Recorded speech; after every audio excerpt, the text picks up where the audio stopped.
pastikan nok pompa olinya tepat. Ini kita putar ini, kita putar tandanya kalau ini noknya udah pas, as pompa olinya juga ikut berputar. Kita pasang klipnya.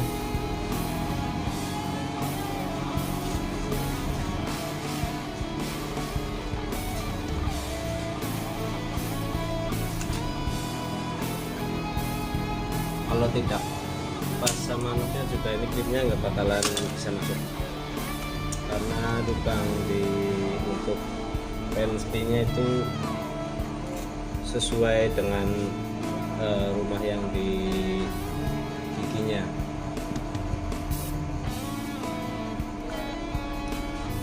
Ini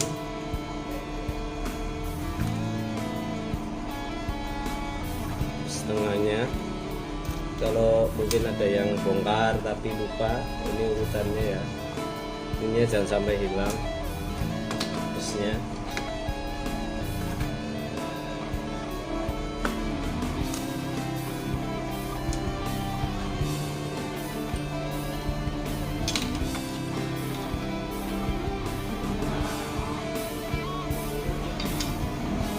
Untuk gigi, untuk bolak-baliknya mungkin pengen posisinya seperti semula, ini pasti ada bekasnya antara yang terang dan yang gelap.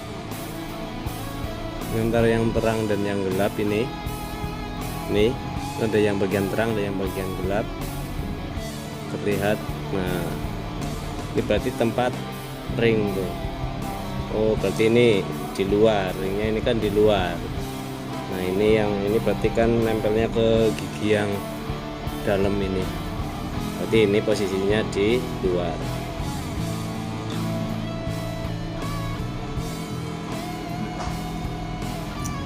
Kembali seperti semula.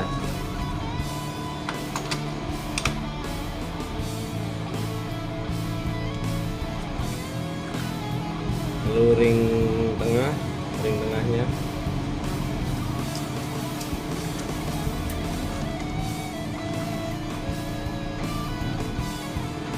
ring pernya.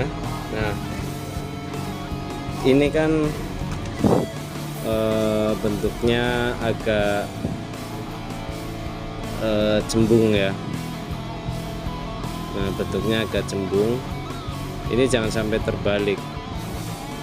Jadi ini yang bagian yang cembung itu di luar. Jadi saat ini tertekan mur, ini akan mengunci.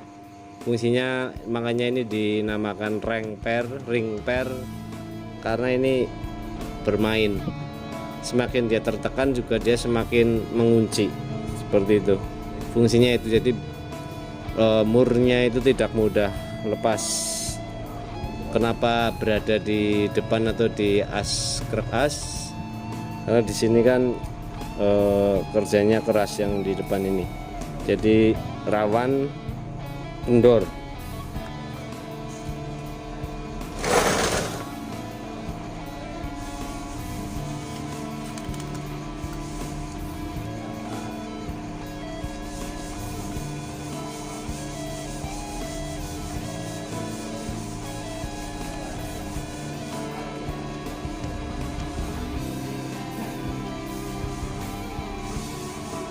Ini untuk yang depan modelnya itu terbalik dratnya.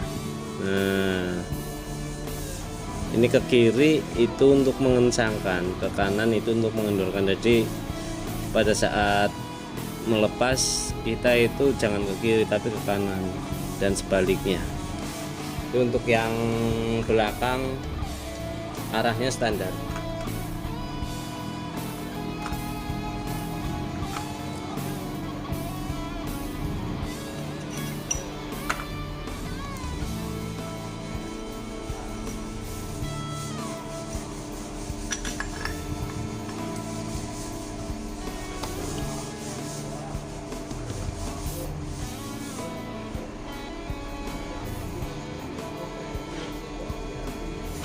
Ini ring bat yang belakang. Ini fungsinya bat pengunci pemasukan ya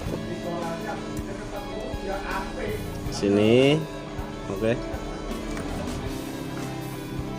kita pasang.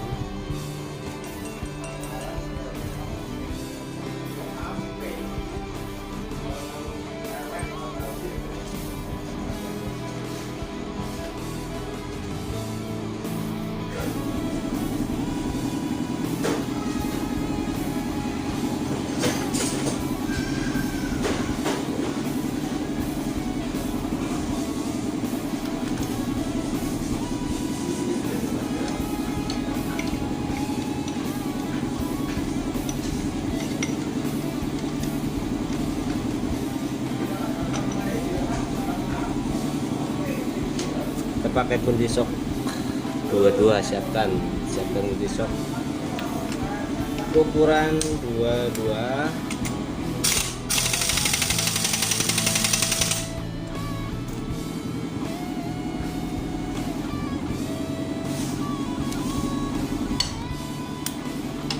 Ini kebalikannya.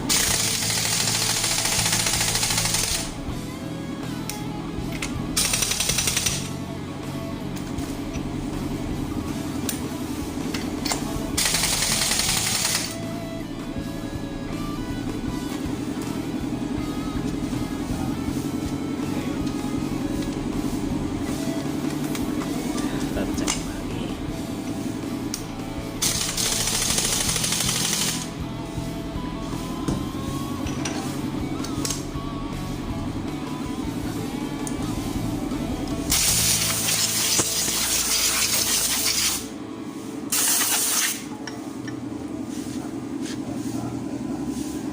Urutan ampas kopingnya, ampas dulu, ampas dahulu, lanjut plat, gitu terus-terusnya. Ampas plat, jangan sampai plat dengan plendesnya. Ini jangan, sangat tidak boleh. Ini nanti soalnya kalau sampai salah pasang plat untuk bersinggungan dengan plendesnya, ini plendesnya akan kemakan karena ini bahannya dari aluminium. Jadi jangan sampai terbalik.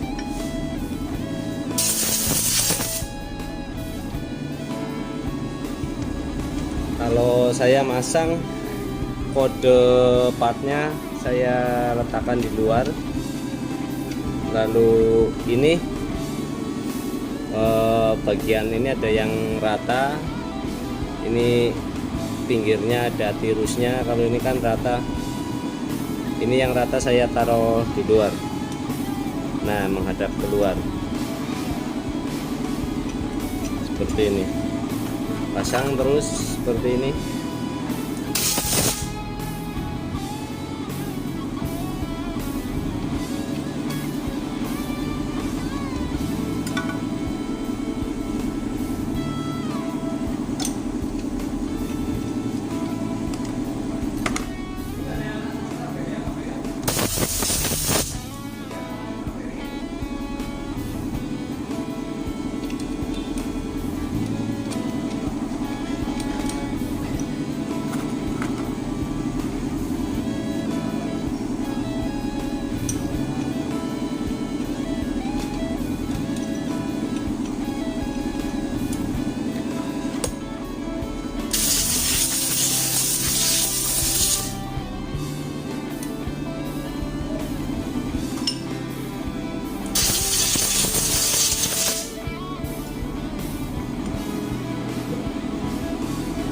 Selesai, kita tinggal memasang per kopling. Ini bolak-balik nggak apa-apa, nggak majalah.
kasus biasanya setelah EVU prosnelengnya atau giginya itu dioper keras, biasanya karena kampas koplingnya atau platnya itu sudah tidak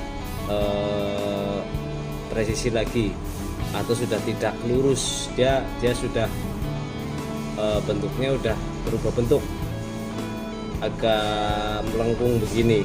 Jadi saat kopling itu pada posisi prei atau posisi ngopling itu, ini enggak, harusnya kan terpisah antara arah ke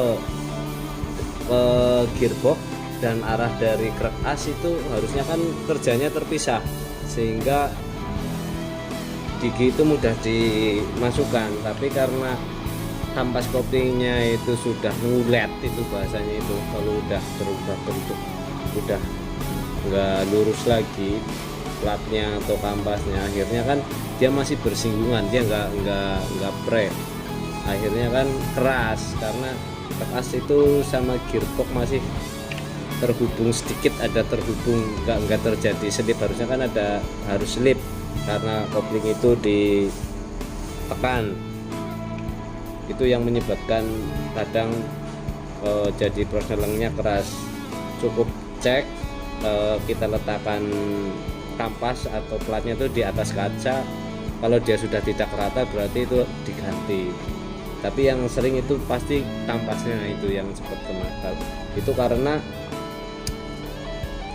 untuk oli 1 liter ini tandanya, nah ini kan posisinya di bawah kampas kopling, sehingga kampas koplingnya kering tanpa oli, sehingga ini suhu di kampas kopling itu panas sekali karena tanpa pelumas atau ada pun sedikit sekali, sehingga cepat bantat, terus itu sampai ngulet karena suhu yang panas. Itu karena olinya itu enggak ada sirkulasi yang ke kampas kopling. Kita biasanya kalau untuk mengatasi itu, oli kita agak tambahin sedikit karena jalur untuk ke sininya enggak ada. Kalau enggak, kita bikinin jalur di sini, kita beri lubang sangat kecil sekali, paling ukuran seperti spuyer seperti itu, cukup untuk menyemprot ke, yang penting ada semprotan oli menuju ke kampas kopling, itu akan lebih awet. Oli tidak usah ukurannya kita tambahin kapasitasnya, jadi kerja mesin tetap ringan tanpa ada kapasitas oli yang berlebih, tapi kinerja kopling tetap maksimal seperti itu. Biasanya kalau yang pengen upgrade kita seperti itu, tapi ini karena motor standar pemakaian biasa katanya nggak perlu, tapi kita akalin nanti paling kapasitas oli kita sedikit beri tambahan. Itu sering terjadi di banyak motor karena kondisi model dari posisi kampasnya itu di atas,